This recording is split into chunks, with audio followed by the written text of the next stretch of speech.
Hi hello welcome to Haripriya's media. Tollywood hero Venu Thottempudi ఇంట్లో తీవ్ర విషాదం నెలకొంది. ఆయన తండ్రి తొట్టెంపోడి వెంకట సుబ్బారావు కన్నుమూశారు. వేణు తండ్రి ప్రొఫెసర్ గా ఉద్యోగం చేసేవారు. కాగా ఈయన కొద్ది రోజులుగా వృద్ధాప్య సంబంధిత అనారోగ్యంతో బాధపడుతున్నట్లు తెలిసింది. మొన్నటి వరకు ఆయనకు వైద్యులు చికిత్సను అందించారు. ఈ క్రమంలోనే మరోసారి ఆయన అనారోగ్యం క్షీణించగా ఈ రోజు తెల్లవారుజామున ఆయన తుది శ్వాస విడిచారు. ఈ విషయాన్ని కుటుంబ సభ్యులు ధృవీకరించారు.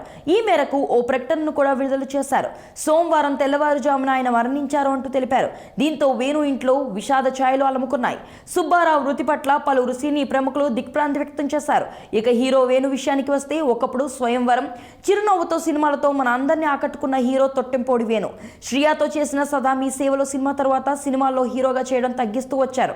2013లో వచ్చిన రామాచారి చిత్రం తర్వాత సినీ రంగానికి పూర్తిగా దూరమైన వేణు మధ్యలో జూనియర్ ఎన్టీఆర్ సినిమా దమ్ములో కీలక పాత్రల్లో కనిపించారు.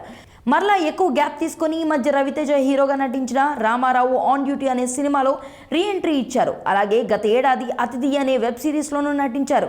ఈ క్రమంలోనే ఇప్పుడు మరికొన్ని ప్రాజెక్టులను కూడా లైన్లో పెట్టుకొని ఫుల్ బిజీగా గడుపుతున్నాడని వినికిడి.